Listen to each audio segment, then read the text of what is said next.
Hello friends, welcome to my channel. இன்றைக்கி வீடியோவில் பார்த்தீங்கன்னா நவராத்திரி ஸ்பெஷலாக ஒரு கப் பச்சைப்பயிரை வச்சு அருமையான ஒரு வடை ரெசிபி பார்க்கலாம் வாங்க. இந்த பச்சைப்பயிறு சாப்பிடாத குழந்தைங்களுக்கு இது போல் நீங்கள் செஞ்சு கொடுக்கலாம். டெய்லியுமே ஒரே மாதிரி வடை சாப்பிட்றதுக்கு இந்த மாதிரி கொஞ்சம் பருப்புகள் சேர்த்து வடை சாப்பிட்டா நம்மளுக்கு ப்ரோட்டீன் சத்தும் அதில் வந்து நிறைய கிடைக்கும். வாங்க எப்படி செய்யணும்னு பார்க்கலாம். நம்ம சேனலுக்கு நீங்கள் புதுசாக இருந்தால் மறக்காமல் சப்ஸ்கிரைப் பண்ணிவிட்டு கூடவே பெல் பட்டனையும் கிளிக் பண்ணிடுங்க. ஃபஸ்ட்டு நம்ம இந்த ரெசிபி செய்யறதுக்கு பச்சைப்பயிரை ஊற வச்சிடலாம். பச்சைப்பயிரை நல்லா சுத்தம் பண்ணிவிட்டு 2 டைம் வந்து நல்லா வாஷ் பண்ணிக்கலாங்க. நான் ஒரு கப் அளவுக்கு பச்சைப்பயிறு எடுத்துருக்கிறேன். நாட்டு பயிராக கேட்டு வாங்கிக்கோங்க, டேஸ்ட்டு சூப்பராக இருக்கும். ஒரு 2 டைம் வந்து நல்லா வாஷ் பண்ணிடலாம். நல்லா இது போல் கழுவி விட்டு வாஷ் பண்ணுங்கள். இப்போ தண்ணியை வடித்து எடுத்துகிட்டு வந்துடலாம். இப்போ பார்த்திங்கன்னா பாசிப்பயிறு ஓரளவுக்கு நல்லா மூழ்கிற அளவுக்கே வந்து நம்ம தண்ணி சேர்த்துடலாம். சேர்த்துட்டு ஒரு 6 மணி நேரம் ஊற வச்சுக்கலாங்க. கண்டிப்பாக 6 மணி நேரம் ஊறணும். அப்போ தான் பச்சைப்பயிறு வந்து நல்லா ஊறி கிடைக்கும் நம்மளுக்கு. பாருங்கள், நல்லா ஊறி வந்திருக்கு. கையால் எடுத்து அமுத்தி பார்த்திங்கனாலே பருப்பு வந்து உடஞ்சி தோல் இல்லாமல் தனியாக வரும். அப்போவே வந்து நம்மளுக்கு நல்லா ஊறி வந்திருக்கு. பாருங்கள், இது அப்படியே உரமாக இருக்கட்டும். இப்போ மிக்ஸி ஜாரில் பார்த்திங்கன்னா 2 பச்சை மிளகா காரத்துக்காக சேர்த்துக்கிறேன். நான் எடுத்துருக்க 1 கப்பு பாசிப்பயிருக்கு இந்த 2 பச்சை மிளகா சரியாக இருக்கும். கூடவே ஒரு துண்டு இஞ்சி, இப்போ 1 டீஸ்பூன் போல் சோம்பு எடுத்துருக்கிறேன்.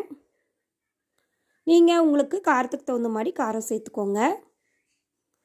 சேர்த்துட்டு இதை வந்து நம்ம ஒரு சுற்றி எடுத்துக்கலாங்க. இது போல் இருக்கும். இப்போ இது கூட பார்த்திங்கன்னா பச்சைப்பயிறு சேர்த்துக்கலாம். தண்ணியை நம்ம சேர்த்துக்கூடாது, இதில் இருக்கிற தண்ணியே சரியாக இருக்கும். தண்ணி சேர்த்துனிங்கன்னா மாவு வந்து ரொம்ப லூஸ் ஆயிரும். அதனால் தண்ணி சேர்த்தாமையே நல்லா பல்ஸ் மோடில் விட்டு அரைச்சிடுங்க.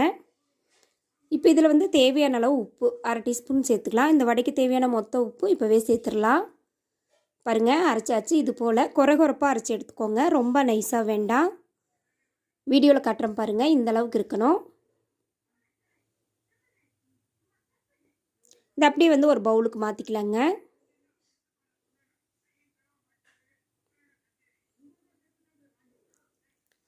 இந்த பச்சைப்பயிறு வந்து நம்ம முளைக்கட்டி கூட நீங்கள் இது போல் வடை செய்யலாம். பாருங்கள், இந்த அளவுக்கு மாவு இருக்கணும். எடுத்து கையில் பார்த்திங்கனாலே வடை தட்டுற பக்கமும் வரணும். இது கூட பார்த்திங்கன்னா ஒரு பெரிய வெங்காயத்தை பொடிசா நறுக்கி சேர்த்துக்கிறேன். ஃப்ரெஷ்ஷான மல்லி இலை, கொஞ்சமாக பெருங்காயத்தூள், 1 டீஸ்பூன் அளவுக்கு மட்டும் அரிசி மாவு. அதாவது உங்களுக்கு தண்ணி சப்போஸ் அதிகமானாலும் ஒன்றும் நீங்கள் கவலைப்பட வேண்டியதில்லை. ஒரு 2 டேபிள் ஸ்பூன் அரிசி மாவு சேர்த்துக்கோங்க. சேர்த்துட்டு நல்லா கலந்து விட்டுருங்க.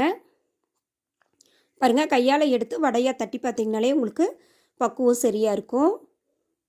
ரொம்ப லூஸாக இருந்தாலும் வடை உடஞ்சிரும். சரியான பதம் இதுதான். நம்ம இப்படி எடுத்து கையால் தட்டி பார்த்திங்கன்னா உங்களுக்கு வடை வந்து நல்லா தெரியும். இப்போ ஆயில் வந்து நல்லா ஹீட் ஆகிடுச்சு. இப்போ நம்ம வடைகளாக தட்டி போட்டுக்கலாம்.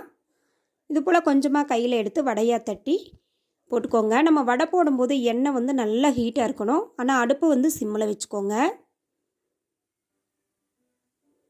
போட்டுட்டு பார்த்திங்கன்னா ஒரு 1 நிமிஷம் அப்படியே விட்டு திருப்பி போட்டுருங்க. நல்லா வெந்து எண்ணெய் வந்து கொதி அடங்கும். அப்போ நம்மளுக்கு வடை வந்து வெந்துருச்சு. பாருங்கள், கொதியெல்லாம் அடங்கிடுச்சு. வடை எடுத்துக்கிறேன். இதே போல் மிச்சம் இருக்கிற மாவுகளையும் நான் வந்து வடையாக தட்டி போட்டு எடுத்துக்கிறேன். எப்போவுமே நம்ம வந்து பருப்பு வடை, மசால் வடை, பக்கோடா இந்த மாதிரி நிறையா வந்து கடல மாவு, அரிசி மாவு சேர்த்து நம்ம வடைகளாக செஞ்சு டீ டைம் ஸ்நாக்ஸ் சாப்பிடுவோம். இப்படி முழு பச்சை பயிரில் கொஞ்சம் வித்தியாசமாக இது போல் நீங்கள் டீ டைம் ஸ்நாக்ஸாக செஞ்சு சாப்பிட்லாம். இல்லை இந்த மாதிரி விழாக்காலங்களில் வந்து நம்ம கடவுளுக்கு வந்து பச்சை பயிரில் வந்து வடை செஞ்சு படைக்கிறதும் ஒரு சில ஏரியாக்களில் வழக்கமாக இருக்குது. பாருங்கள், அவ்வளோதான். சூப்பராக நம்மளுக்கு பச்சைப்பயிறு வடை ரெடி ஆயிடுச்சு. ரொம்பவே டிஃப்ரெண்ட்டாக ரொம்ப டேஸ்ட்டாக இருந்துச்சு. நீங்கள் இது போல் ட்ரை பண்ணி பாருங்கள். இந்த வீடியோ பிடிச்சிருந்தா சேனலை மறக்காமல் சப்ஸ்கிரைப் பண்ணிடுங்க. லைக் பண்ணுங்கள், ஷேர் பண்ணுங்கள், கமெண்ட் பண்ணுங்கள். ஒரு அருமையான டீ டைம் ஸ்நாக்ஸு மறக்காமல் ட்ரை பண்ணி பார்த்துட்டு ரெசிபி எப்படி இருக்குன்னு மறக்காமல் கமெண்ட் பண்ணுங்கள். பாருங்கள், நல்லா மொறுன்னு அந்த பச்சைப்பயிறு டேஸ்ட்டோட ரொம்பவே டேஸ்ட்டாக இருந்துச்சு. Thank you for watching.